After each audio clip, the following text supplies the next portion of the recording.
Hello, it's good to see you again. Well done for keeping your learning moving forwards. In the past 3 days, Facebook has served up 11 posts into my feed that are connected with Flat Earth. You can see some of them here. Previously, I might not have paid much attention. I'd have continued to scroll, but because I was preparing this lecture, the post grabbed my attention. Flat Earth? Flat Earth?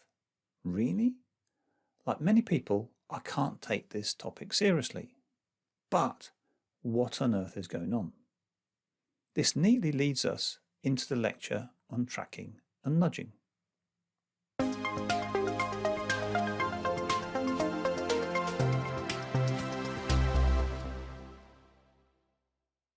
In this lecture, we're going to look at tracking and nudging.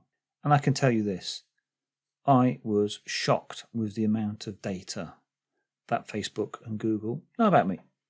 And I'm going to share some of that with you. So you're going to get to know quite a bit about me. The point being that once you get an idea of just how much is going on out there, that you'll be able to articulate these ideas and concepts and maybe shock a few people that you speak to. So let's get going.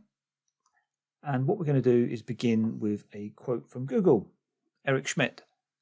You have to fight for your privacy or you will lose it. You have to fight for your privacy or you will lose it. Now that's really interesting because if you put your mind back to a previous lecture, you'll know that Shoshana used Google as the example of how data is being used to greater capitalist gains. So it's really interesting that this quote is out there. So what we're going to do, we're going to look at the amount of data that is out there. So getting to know you.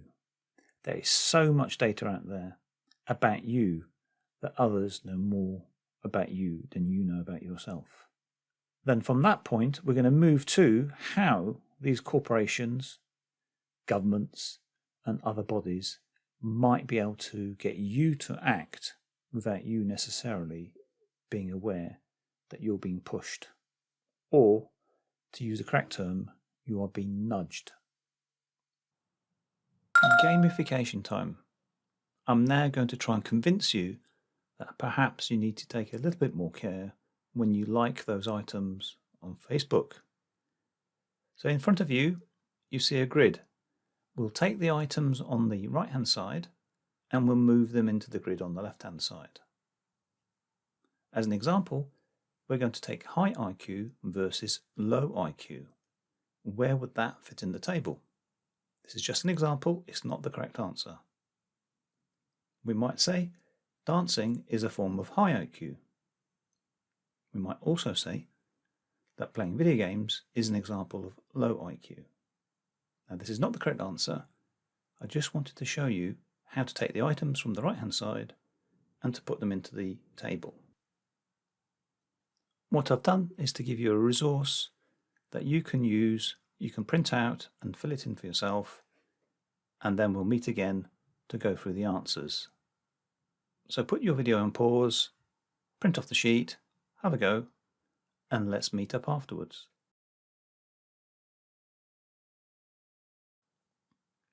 So how did you find that? Let's begin with our first example. Satisfied with life versus dissatisfied. Where did you put that? Indiana Jones. If you like Indiana Jones, it means you're satisfied with life. He's a positive character. Maybe that makes sense. If you use the quote portal, perhaps you need some inspiration. Maybe that makes sense. Many friends versus few friends. Where did you put that? Biology and Iron Maiden. Now, for the like of me, I cannot see or understand how biology would mean you have many friends. Iron Maiden, perhaps. Being a rocker, maybe that makes sense. But here we're beginning to see some hidden patterns. Outgoing versus shy. Yeah, if you play video games, perhaps you're shy and reserved. Perhaps we know People like this. Perhaps we are these people. Dancing, outgoing and active. Kind of makes sense. If you're prepared to show yourself around the dance floor, maybe that does mean you're outgoing, certainly active. Cooperative versus competitive. Going to church, yeah, kind of cooperative. Julius Caesar. Now, if you've read about Julius Caesar, he was competitive. He dominated everyone. He's left a trace in history. That really does make sense to me. Well organised versus spontaneous. Law officer, well organised? Perhaps. Serial killer? Spontaneous? Yeah, I'm not so sure about that. I thought they planned stuff. But there we go, hidden patterns again. Liberal and artistic versus conservative. Yeah, okay, Leonardo da Vinci, an artist, kind of makes sense. Conservative, NASCAR. Now, I don't know a lot about NASCAR, but I do understand that there is a conservative leaning. So that kind of makes sense as well. High IQ versus low IQ. Morgan Freeman's voice versus a Harley Davidson. Yeah, I'm not sure I buy into that because I do know some clever people that have Harley Davidsons. But there again, if you take mass data, big data, perhaps these are the patterns. I don't know about you, but this does worry me a little bit. So here's the final completed table, and please see the link for more examples. Would you not say this is an eye-opener?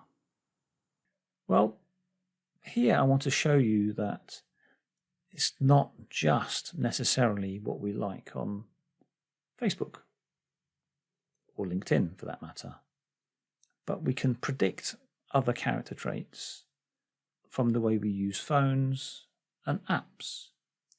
So openness, yeah, there's a 69% accuracy that you would be classified as being open, or you're agreeable or not. If we combine the data with the likes and the way you use apps, we can get a clearer picture of who you are. So why stop there? Let's now move on to the way you type at the keyboard and the rhythms. So using keyloggers, looking at the rate that you type can reveal a lot about you. Yeah, sadness, perhaps, confidence, if you're using lots of exclamation marks perhaps. So again, it's another way to collect more data about you and to put into the Hive or some other data store so that we have more data points about you as to how you behave under certain conditions. Now, to reveal some of my data, and I was absolutely shocked. So this came from the Rita app. I've put the link on the right hand side. And you can see, and this is all to do around Facebook. So you can see that Facebook has shared my data with 953 companies. Now that was a bit of a shocker to me. And then if you look at the next image, you'll see that they've tracked 7,264 websites that I've visited from 356 locations. Now that to me, once you start multiplying all these things up, to me, looks like a lot of data. And when I drilled into it, I found that they had registered my usage of a website called Moonpig. I'd sent one of these photo cards to my mother, and in the detail, I could see that they had captured the add to cart. Now, I use that website completely independently of Facebook, yet Facebook knows about it. So they already know where I go and what I buy, even though I am not on their app. So I tend to use Facebook on my mobile phone. I tend to do all my purchases on my PC. Yet they're able to tie those two together. Now that concerns me. I don't know about you, but that concerns me. And what else? So the companies that they've shared data with, Bremer Bank, who are they? Colour Homes, CNN, Cadillac. Well, I live in the UK, so I don't know how that works. So all these companies have data about me, and I have no relationship with them. How about my interests? I found an article on the web that suggested that Facebook has over 50,000 categories. And so I've been clocked. They've registered me as someone who's interested in the BBC. Yep, that's true. I do look at the BBC website. Aviation. Maybe I've watched 1 or 2 disaster videos, video clips, maybe. Book of Revelation. Somehow I don't think so. I tend not to look at the Bible too often. And then there's Brad Pitt. Brad Pitt. How on earth did they clock me against Brad Pitt? And then business marketing, well, that's part of my work. Yeah, so you can see that they're tracking me across lots of websites. They're tracking my likes, and they're able to determine my interests. Now, I don't necessarily agree with all of the categories they've used against me, but they're starting to build up an incredibly detailed picture of me. So that has me worried. And it should probably have you worried as well, because if they've got that data on me, they've got similar data on you. Now we can take this further. So you can download your Facebook, LinkedIn, and Twitter data, and you can upload it to this Cambridge University website on Psychometrics. And what this website will do is will then create a Psychometrics profile. Now, if you do your research, if you go Googling, you'll find that psychometrics is a subject area that's disputed. So neuroscientists seem to think it's more voodoo or more like astrology, or it's not a real science. However, this is the Cambridge University, so they've got an entire department looking at psychometrics. Now, I have to come clean here. I've actually used psychometrics in business. So I'm a trained McQuaig psychometrics interpreter, and I've used it. So when we're using psychometrics for recruitment, we don't look at a psychometrics profile and say, aha, that's you are this person. We tend to use it as we might use a CV or experience of work or other interview questions. We kind of build up a profile of who we think that person is. So the psychometrics report tends to enrich our view of a particular person and then enable us to ask more probing questions. So in a way, what we're doing is exactly what these data companies are doing. They're gathering lots of data and then they're making predictions. So in an interview scenario, I'm looking at a CV, I'm looking at a psychometrics profile, and I'm kind of predicting whether that person is going to do well in the role. So I can kind of understand how psychometric profiles are useful in the business sense, but I do also understand that they're highly disputed. However, the point I'm making here is, and in the case of this picture in front of you, this has been generated from comments. So comments, so these are things that I have willingly typed into LinkedIn, Facebook, and Twitter. And from those pieces of information that I've typed in, they're able to determine who I am, or rather, what the algorithm thinks who I am. Now, I remember this was done also for Donald Trump in the 2016 elections by IBM, and it garnered a lot of interest on LinkedIn. So candidate Trump, his speeches were analysed, and people were trying to build up a psychological profile of him. Then as soon as he won the election, all that disappeared and no one would talk about it again. Psychometrics is really interesting. Is it astrology? If you listen to the neuroscience people, they think it probably is. There's not enough data there, it's accurate enough. My personal experience would suggest that there can be some use, but that's not the point we're making here. The point we're making is that data that we are willingly giving away, such as comments and posts, the text that we write can be sucked down, can be analyzed, and then added to our profile. So if they know what websites I've been to, they know what I've liked, they've got me into categories, and they can build up a psychological profile of me. So why do all of this? Why build up detailed models of me and you and everyone else? Why do it? And now we come to nudging. And this is why they do it. Companies, governments, institutions, they want to nudge us. What do we mean by nudging? Well, nudging comes from the field of behavioral economics. And the idea is to get us to act, take action, and make decisions in two ways. So using positive reinforcement and indirect suggestions. So if you were to look at a Facebook advert, it may put your best friend likes this website. Our friend or partner is validating a product or service, and we're much more likely to pay attention. So it's all around decision making. They want to nudge us into taking a decision. And they can do that at the group level.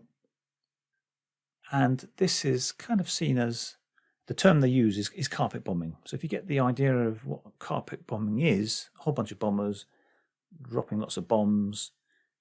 And a good example of this would be in savings and pension. So they've determined that, especially in the UK, people aren't saving enough. So they'll start passing messages. They'll create state-driven pension systems and try and get us to behave in a better way from the government's perspective. So get more people saving up for their retirement. Or another example might be to get us out of the house to go to vaccination centres to accept vaccines. So that's how it would work on a group level. We have to act in mass. So they have to carry out public messages, broadcasting to hit as many people as possible, just in the way that carpet bombing would achieve. Now, if there's carpet bombing, there's also precision targeting. So if we're working with individuals, we can carry out hyper nudging, or if we're comparing it to carpet bombing, the opposite of carpet bombing is precision bombing. So we target someone and we give them a message. What we're doing is we're moving from the group to a person.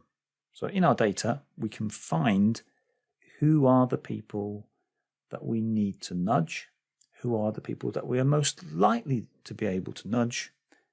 And then once we found them, we can determine what they can be nudged for. So if you're into buying a car, there's no point me nudging you about motorcycles. I'm better off nudging you about cars, knowing beforehand that you are likely to buy a car. So the idea is I just push you over the edge and get that action out of you. Now, does anyone remember our earlier discussion around keywords? Yep, so this is going back to Shoshana again, and she's talking about Google, how Google's competitors were showing ads against keywords, whereas Google was acting against individual profiles, so targeting individuals. So you can see the power of going after the individual rather than the keywords they were using. But all is not lost, because all of this generates more data. So we target you personally. We find out what works, what doesn't work. Were you nudged? Were you not nudged?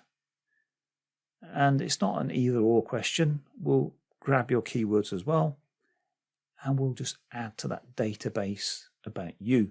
Just keep on building the data we hold about you. So what happens next? We have data brokers.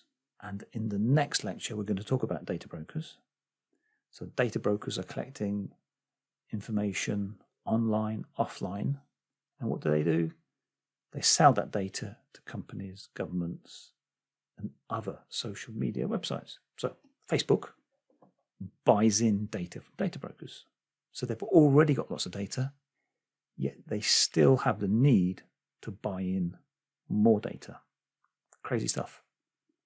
So what happens now? We start all over again. Go around this circle of nudging you, getting you to make decisions, getting you to buy products and services by nudging you. Then we collect more data, we add it to our databases, and then we sell that data again. And round we go. Now we do need to ask a few questions. What if there's a problem with our identity? Are these systems able to handle that? And what about errors? Yeah, nothing in life is perfect. There are always errors. How would we ever know that there are errors? How would we ever know that things have gone wrong? Right of reply. So if there are errors, how can we find out, and how can we take action to fix these errors? Yeah, we may have bought the wrong product. We may have been defrauded. So how can we possibly have a right of reply? And then algorithmic decisions. Now, there's a fantastic case in the UK over this. Due to COVID, students were not able to take their exams. So the UK government came up with an algorithm, looked at previous exams, and gave the students a final grade based on algorithmic decision making. And guess what? There were errors. It became quite a controversial issue, and the government had to back down and then go with teacher-based assessments. Now, what about fake news? Now, fake news is a perfect example of this nudge circle. You're presented with a video, and you may be interested in a particular video, such as green issues or repairing a motorbike. So you'll watch that, the data's collected, and then we go around the circle, and then you're presented with further options. You're presented with other videos that you could watch. Algorithm has decided, based upon your data, which of those videos you would be interested in. And some of these videos that get high click-through rates, that are watched a lot, which then get recommended again, are those that contain fake news and maybe have conspiracy theories. So these decision-making processes can quickly spiral out of control based upon the algorithms, based upon our data.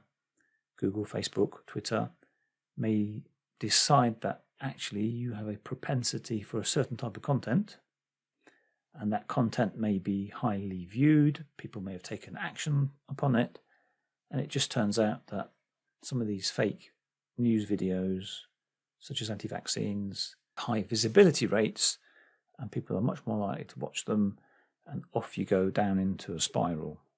And it can be quite divisive, and we can end up really quite far down the road and threaten our democracies.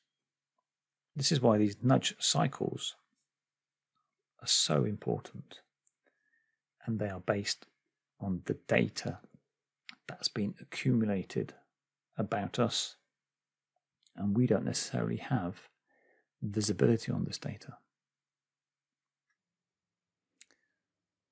How would I know that I am being nudged? Well, the answer has to be that I am now awake. But probably, just like you, we're not always 100% switched on. At times, we get through life in automated routines. At the start of this lecture, I talked about the Flat Earth posts on Facebook. Clearly, their algorithm is trying to send me down this path through nudging. But why? The Facebook algorithm doesn't care if I'm a Flat Earth believer or not. It's simply trying to push me onto content that will keep me on the site for as long as possible. By doing so, they show me more adverts and gain more revenue. But there's a danger.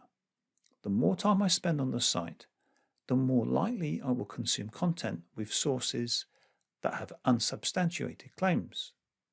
This is where I could end up on a slippery slope towards being exposed to conspiracy theories.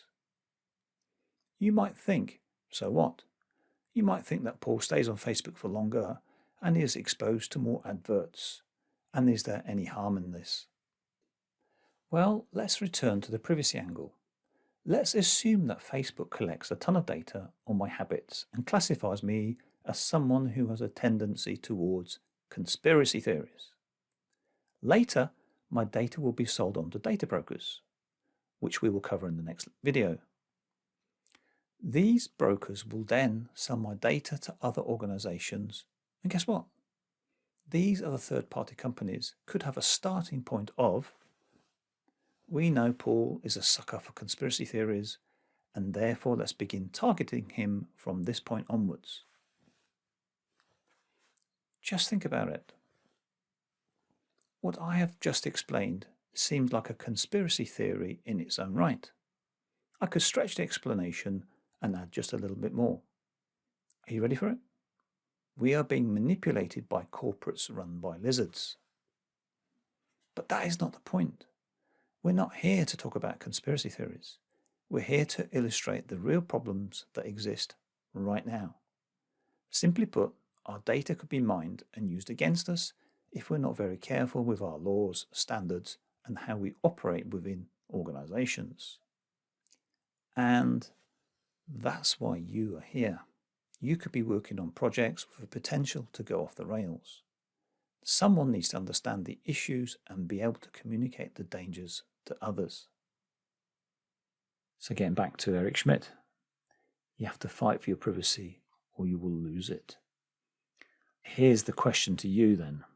Going back to that nudge circle, how would you know that you are involved in that? How would you know that it's gone wrong for you? How would you know? How would you fight back against it? So there are those who say it's already too late. But as you're on this course, we have to have a positive outlook, and we're going to look at some of the issues and we're going to look at how we might fight back later on in the course. Hopefully you will have understood and seen the possibilities. And in our next lecture, we're going to look at these data brokers. And again, I find the whole subject of data brokers quite eye-opening. We're going to take a break now, and I'll see you in the next video. Thank you.